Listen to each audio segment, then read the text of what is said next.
So as we said, we're very proud. Openwest is bigger than ever, with over 1,000 people, especially including our wonderful kids track and our beginners tracks that some of our core team members have helped create. We've got a lot of opportunities. We have more tracks than ever, more classes available, more breadth of topics. The open source world has really opened up a lot of people's eyes to the different things that open source technology can be applied to. So things that it's not just a Linux kernel anymore, but we have so many more languages, so many more toolkits, so many more fun things to do that we can apply open source and we can share and teach. And that's part of what's made open source so helpful in this state. We have by nature just a wonderful population that loves teaching each other, loves helping each other out with their hobbies, with the things they enjoy doing. And from that, we've created so many fun companies, so many different things that we can do. And with that, we've kind of grown to the point where we've actually gathered the attention of the influence we're doing for the state. And with that, we were very happy to have our first keynote for today, our very own Lieutenant Governor Spencer Cox. And it's great because he actually has some good technology background. I did ask him a couple of the fun geek questions just to see where he really stood. And he did admit that, yes, his first computer was a Commodore 64. So, yeah, good geek cred there. He did say the nerdiest thing he's ever done, though, and he really praised there's no video evidence, is he and his brother-in-law got together and dressed up and reenacted the Saturday Night Live cheerleader skit. So we're hoping a repeat performance here, but we'll see. But he has a great background. He was the, I need to look your title again. He was the vice president and general counsel of Centricom, which is a large telecommunications provider in Utah, owns a lot of the fiber running around. So a lot of us are very interested in that, how we can get our hands on a little more of it. And he has a large number of degrees from various schools, including his, it was the Juris Doctorate from Washington and Lee University. He does enjoy camping and hiking, so I get along with him very well on that side. And in the wonderful outdoors we have here, even though we're one of the few states, it's amazing, where you can be at the top of a mountain and still get cell signal. I love it. But you can't get it here in the middle of UVU. But so actually in 2013, he was appointed as the replacement lieutenant governor for the state, and he's the 8th lieutenant governor. And so we would like to welcome him and see his point on technology in Utah and how the state benefits and works with us. Thank you.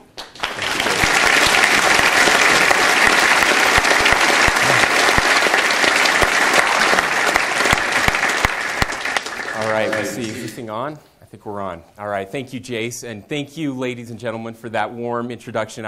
We do have some ladies out there, right? I see a few of you. Good. All right. So that's appropriate. I'm very honored to be here today and excited. This is a little different crowd than the usual kind of political crowds that I get to speak to, and so I did the usual thing. Had our staff at the Governor's Office of Economic Development. They prepared an incredible PowerPoint, very professional, probably a deck of 25 slides about technology in Utah and all the great things that are happening. And I'm laying in bed last night about 11:30, and I thought, you know what? This really sucks. I'm gonna get up there, and I've been to lots of conferences, not conferences like these where I look at the agenda and can't read half of the things on the agenda. But I thought, I've heard, the politician gets up there and kind of clicks through the PowerPoint slides and basically reads them to you. And most of this is stuff you've already known and stuff you've already heard. And I thought, I just don't want to do that. So here's what we're going to do. We're going to send out those slides to you. You'll get an email with those. You may find them very interesting. There are great things happening in the state. I'll talk about some of those at the very end. We talk about Adobe and eBay and all the great companies that are moving here to the state and more all the time. That's not what I'm going to talk about today. You have expectations about me, kind of what you thought you were going to get when you came here today. I have expectations about you, kind of the crowd. In fact, I told my wife, I said, I'm going to wear flip-flop shorts and a T-shirt. She told me I couldn't do that. She told me I could take my tie off. So that's the best I could do to get here. So when I talk about expectations, so again, 11:30, I pop up, I have my iPad, I think, what do people really want to do on the internet? And I throw some slides together, and very unprofessionally, And the first one that I'm most proud of for the state, we have a lot of rankings, and we pat ourselves on the back all the time. We're number 1 in this, we're top 5 in this, all of these great things that are happening. The one that I thought meant the most to me and hopefully means something to you was a study that came out just this past week, and we'll see if we're up and running here. Okay, so there was a study done on the nerdiest states in America. Some of you may have seen this. What they did was they took Facebook and they looked at the 12 things that these 12 things that people had on their Facebook pages. And I don't know if any of these are important to you. I'm not saying that during the break there may be a game of Dungeons and Dragons that breaks out, but it's very possible because Utah was ranked the number 1 nerdiest state in the country, and I'm going to say that's in large part because of you. So that's important to me. But again, I thought, what do most people use the internet for? And basically, it's to find dancing cats and fun memes. So my mom thinks because I'm younger that I'm really good at technology, and I'm not a technologist. Okay, this is really the extent of my technology experience. Now, I wish that this applied to other things in life. And yesterday at my house, I live in rural Utah still. I live in Fairview. It was snowing. And I wish there were ways that I could use my technology experience to change things like spring and fixing that. That's how I fix things. I turn them on and off. So I want to talk to you just a little bit about my experience. Now, it's been said that I work in the technology field, and that's true. I've been in the telecommunications field for 10 years.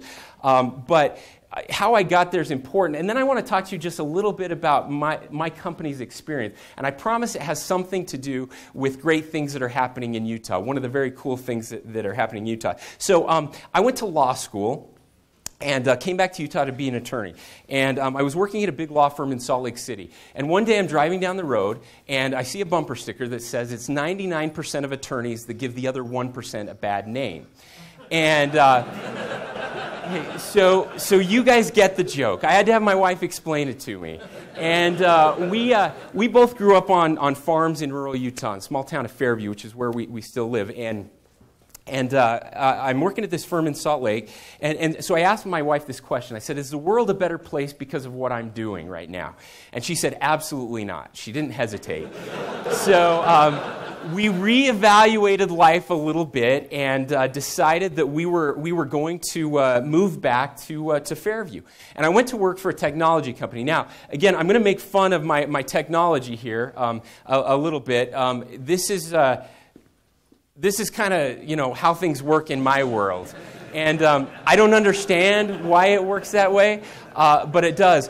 And I have a problem remembering passwords, and this is actually true. I could do in the entire Vanilla Ice song right now, but I have no. All right, stop, collaborate, and listen. Ice is back with a brand new invention. Something grabs a hold of me tightly, flows like a harpoon daily and nightly. Will it ever stop? Yo, I don't know. Okay, we'll stop right there.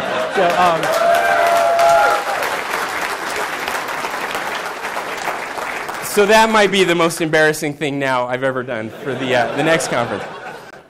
But if you all could just fix one thing for me, it would be this. I don't know if you can see that with the lights up there, but if you could tell me whether it's my username or my password that's incorrect, that'd be great. Okay?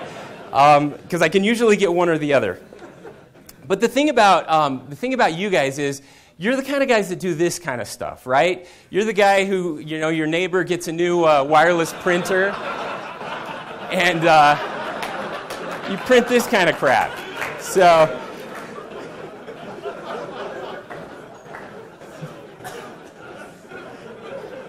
now there's no question that you have great power.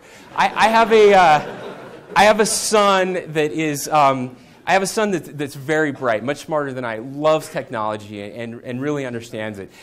He's a little socially awkward at times, and he's in 6th grade. He's getting made fun of by some kids in school, and he came home one day and he was really frustrated. And I said, "You okay?" And he said, "Yeah." He's like, "Kids can just be mean sometimes, right? We've all been there." And I said, "Well, what can I do?" He said, "I'm not really worried about it because they're all going to be working for me someday." So I thought that's right, and that's the power you have. Now, you can use your powers for good, or you can use them for evil. Because, see, there are a lot of people that don't get what it is you do. And those type of people fall for stuff like this, okay? And there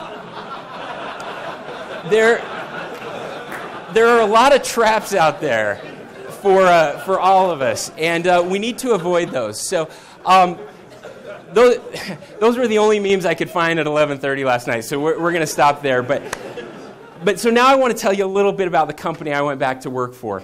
In 1903, in the small town of Fairview, 4 farmers got together and decided that they needed this new invention called the telephone. And so they got their horses and they got their wagons and they started stringing up some poles. The telephone company in the state of Utah at that time, the Bell predecessor, whatever it was called then, would not bring service to the small town of Fairview. They had brought it to Mount Pleasant but not to Fairview. So these 4 farmers started putting up poles and stringing some open wire line to get the first telephone signal into the little town of Fairview. My great-grandfather bought that company in 1919. And it remained in our family until 2001 when my dad and his cousin sold it, but maintained management in the family. Now, for the first 80 years of that telephone company, the company never had more than 5 employees. Okay, and in 1987, I believe it was, the company was really in dire straits. It was called Fairview Telephone Company, and then it was called Central Utah Telephone. And they served 2 towns, basically Fairview and Fountain Green, the 2 exchanges there. They had a few hundred customers on the line, and the company was failing miserably. They were on the verge of bankruptcy, and they realized that they had to expand. The only choice was expand or die.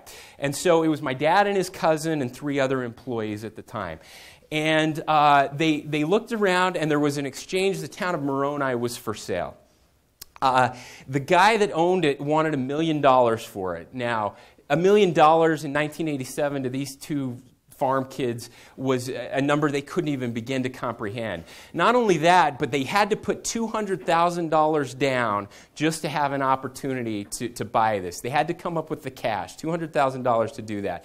So they decided to go all in. They risked everything they had. They mortgaged their houses.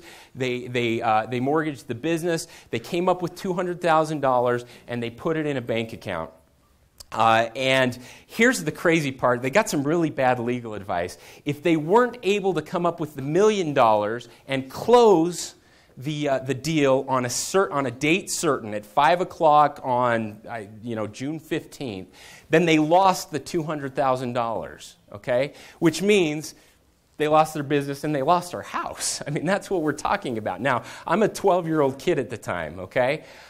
This was a really scary time for us, and I know, and I'm sharing this because there are a lot of you out there that are working on some pretty important things, some big things, wondering if it's worth it, if your startup can make it. Now, again, this is an 80-year-old company, but it sounds a lot like a startup, and I think that's the way we should treat most of our businesses. So they go all in.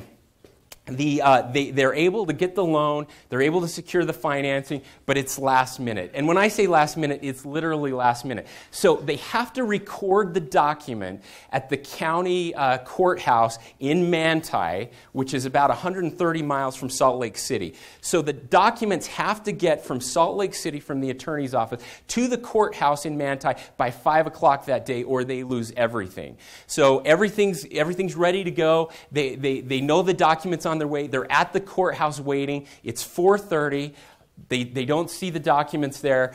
So my dad goes to a payphone. We didn't have any cell phones at that time. Calls the attorney. Well, first of all, they ask the clerk, is there any way you can extend the time period? Can you stay here till 5:15? She says, no, we can't. Legally, we have to close the doors at 5 o'clock. If it's not here, I'm sorry. So they call the attorney. They say, okay, it's on its way. They left an hour and a half ago. They should be there any minute. And my dad said, okay, what is he driving? It was some clerk at the or some intern for the law firm. They said, well, he's driving a 1980 Yugo. And my dad went, you're kidding me. This is a car that was voted the worst car of the decade in the 80s. So they have no idea if this Yugo, their entire life, everything is riding on a 1980 Yugo in 1987, okay? So at 5 minutes to 5, the car pulls up, the diesel gas, just a cloud of smoke as they pull in. And they go in, they get the document signed. Now, the rest, as they say, is history, except what I want to share with you is something remarkable that happened about 8 years ago that really applies to bandwidth in the state of Utah. Now, again, as I look around and see all the devices out there, I hope they really up the bandwidth in this room. I hope that we're okay that way. But that's what I was able to do. When I went back, we decided a long time ago that being a telephone company was probably not a good idea, right? Landline telephones are not going to be the wave of the future. And so what we decided is that we were going to be the pipeline. We wanted to be the pipeline into homes, into businesses, everywhere we can. We wanted to get bandwidth out there. And we had something that the big telecoms didn't have. And that is that we did all of our construction in-house. Our CEO, who's my dad's cousin, he grew up in the sandbox. He just wanted to be on a backhoe. The guy's 60 years old. He's now running a company with 100 employees, doing about $25 million a year, and every day he's out on a backhoe digging holes. That's just what he loves. That's who he is, okay? So what we found was that we could put fiber in the ground faster and cheaper than anybody else. And we were really good at it in rural Utah, but we were scared to death of the Wasatch Front because it's just a different world up here. But so in I think it was 1992, things had really turned around for the company. And they decided that they needed to put a fiber optic line. They had to meet with it was US West at the time. They wanted to meet US West in Spanish Fork, okay? So for those of you familiar with the geography of Utah, what we're talking about is Highway 89, but then the last 10 miles is Highway 6, okay? What is Highway 6 famous for? Wrecks and deaths. For a while, it was the most dangerous road in the United States. And getting a fiber optic line around along that road was going to be incredibly difficult. But nobody told us any better. We thought we could figure it out, and we did it. But at the last minute, my dad said something. He's like, "Hey, while we're at it, why don't we just throw an empty conduit in there?" Now, we were putting in 24 fiber. At the time, 24 fiber was enough to run the country, we thought. Who would ever run out of fiber at 24 count? That's huge. So they went in and they plowed the fiber in. It was really amazing. It took a long time, but they got it done, and they threw in this empty conduit. We kind of forgot about the conduit. Things are going well. And then about 8 years ago, we started talking. And I want to talk just a little bit about the importance of public-private partnerships, the ability that we have in the state to do some things and really think outside the box in a way that benefits everyone, that can be a win-win, not just for the state or our communities, but for the people, the taxpayers, and for private business as well. And so we started talking. We had some friends in American Fork City. And American Fork City had their own telecommunications plant. They were doing some things with that. They weren't sure kind of what direction they wanted to go, whether they wanted to continue to run it as a municipality, whether they wanted to sell it. But they knew that they needed to get more bandwidth. And they knew that they needed to get, it would be helpful if they were able to get to downtown Salt Lake City and connect with the rest of the world. That's something we were interested as well. We were paying a lot for bandwidth. And we had to pay Quest as an intermediary to get that. We were buying MCI and I think mostly at the time some Verizon at the the time. And the bandwidth was a lot cheaper if we could get to downtown Salt Lake City and meet directly with them without having to pay the mileage sensitive charges that we were buying it from Quest. So we thought, how can we get to downtown Salt Lake City? I mean, we're still a small company. There's just no way to make this work. But there are some people out there that have some things that might be valuable. So we started talking with our friends in American Fork City. American Fork City, they found out after researching back hundreds of years, was the only city in the state of Utah that maintained the right-of-way where the railroad sat running through their community. Now, any of you that know anything about railroad right-of-way, that's like gold. If you want to get right-of-way on the railroad, don't. You can't. It's impossible, okay, unless you're just made of money. And so the railroad had some of their own conduits, but they also had, again, a lot of right-of-way that was just prime real estate running right through the middle of the heart of the Wasatch Front. So we went with American Fork and went to the railroads and said, hey, we would like a right-of-way from Provo to, or from Spanish Fork to the point of the mountain, Springville to the point of the mountain, along the Wasatch Front. And they said, are you kidding us? No. And they said, oh, and by the way, American Fork City owns the right-of-way, and you haven't been paying them anything for the last 125 years. They said, how much do you want? Here's your right-of-way, go for it. All we ask is that you give us 4 fiber in your count. We said, we can do that. So suddenly, we had this incredible right-of-way all the way from Springville to the point of the mountain. And then we thought, well, who else needs something? We have the most dangerous road in the country. And UDOT had been looking at putting cameras up Highway 6 so they could monitor the weather, they could monitor traffic. If there was an accident, they could have some signaling up there. And so they desperately needed communications up that canyon. We thought, well, we have this empty conduit. There's no way that UDOT's going to be able to afford to put fiber up Highway 6.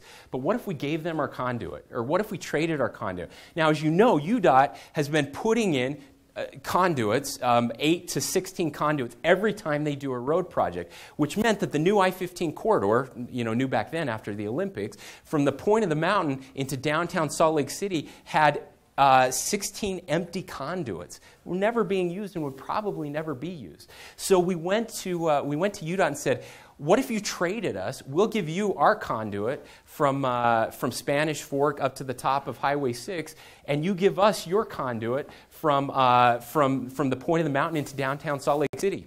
They said, done. We're done. So suddenly, I had what was probably a $10 million project for about $250,000, and all we had to do was trade some assets. And it was thinking outside the box in a way that had never been done before. We were able to get that done, and it benefited everybody in the state of Utah. The taxpayers didn't have to pay $4 million to run a line, to run a fiber line up Highway 6. Our company benefited because now we were able to get cheaper bandwidth for our customers. American Fork citizens benefited because they had that. The railroad now had 4 fibers that they needed. It was just a win all the way around. And so we started talking to UDOT about this. And the person that facilitated this from American Fork City was a woman by the name of Lynn Yoakum. Some of you might know Lynn. After we did this deal, UDOT said, hey, this works. We can actually do some things for the state of Utah. So they hired Lynn to manage their conduit system and their fiber throughout the state of Utah. Now, what's remarkable about this is we went to work with Lynn as well and said, look, we have all these other projects. We have fiber. As you know, UDOT wants to connect all of their traffic signals back to the traffic center. And they've done that pretty well along the Wasatch Front. Where they haven't done that is in rural Utah, again, because it's so expensive. So we now had fiber that ran from downtown Salt Lake City all the way to Richfield, probably about 150 miles, okay? And there are lots of stoplights in Richfield. And so we said, hey, we'd be willing to give you some fiber, some dark fiber, or at least give you some circuits down there. If you're willing to give us some more empty conduit, we have some projects in Provo, we have some projects in Orem. You've put conduits in all the builds that have been out there. What if we did some more of these trades? they said, you know what, that's a good idea, but we need to formalize this in a way that can benefit all the telecom providers in the state of Utah. So we went to work. The attorneys got in a room. We figured it out. And what we came up with was a unique system where we could bank mileage. And we figured out some ratios of how to value the, obviously, fiber or conduit in downtown Salt Lake City is more valuable than empty conduit in Richfield, Utah. And so we found a way to value it that was fair to the taxpayer and fair to everyone involved. And then UDOT was able to roll that out to all the telecommunications companies. And what was important about it, too, was you didn't have to find the deal that day, but you could actually bank it. With each other. And so we could give a trade to UDOT. UDOT says, we need to get here. We can make that happen. And they said, and we'll give you a credit, a bank, for this much. And whenever you're ready to use that, whenever you have a project, whenever you have a big customer that needs access to that conduit, we'll make that happen. I don't know if you realize how remarkable that is, that in the state of Utah, we're able and willing and capable to think outside that box in ways that is not done anywhere. In fact, 2 years ago, I think, there was a big article, a national article, that talked about how Colorado was starting to consider the possibility of selling some of their empty conduits to the private sector, and how this was just revolutionary. They hadn't actually done it yet. And I thought, oh my gosh, we've been doing this for 8 years, and we've been doing it in a much better fashion. That's what makes Utah so remarkable. And so now, again, my former company, which I no longer have any association with, though, we've been able to use that in a way that has benefited the company tremendously. We're now, we've expanded throughout Utah County. We're providing big fiber optic circuits to schools and hospitals and city buildings, the entire city of Lehi right now. Every one of their city buildings is running on the fiber of a small company from the town of Fairview. It's really been remarkable for us. And so we've also, at the same time, saved the taxpayers of Utah hundreds of millions of dollars. UDOT has been able to expand their network in a way that they never saw possible. I mean, stuff that they were looking at 20 and 30 years down the road is now done in a way that didn't cost them really anything other than these empty conduits that they had no idea they were going to use. Now, obviously, they're saving some of their conduits for public projects, but this has been a really cool way, and a lot of the companies have benefited from that. So to wind things down a little bit, that's really what makes Utah remarkable. We're still a small state. We're still a state that is able to kind of communicate, that's willing to look at new ideas. As we travel around, that's what is attracting people to come here, to do business. Now, it's really easy to pat ourselves on the back, and the economy's doing great. Businesses are coming here. Technology businesses are coming here. And I love, as a politician, I should take credit for that, right? I should go around saying, I'm the reason that people are coming here. We're making that happen. But I'm like the blind squirrel that found a nut, right? That's the way it works. It really has little to do with government, except that government needs to get out of the way. That's what we do best.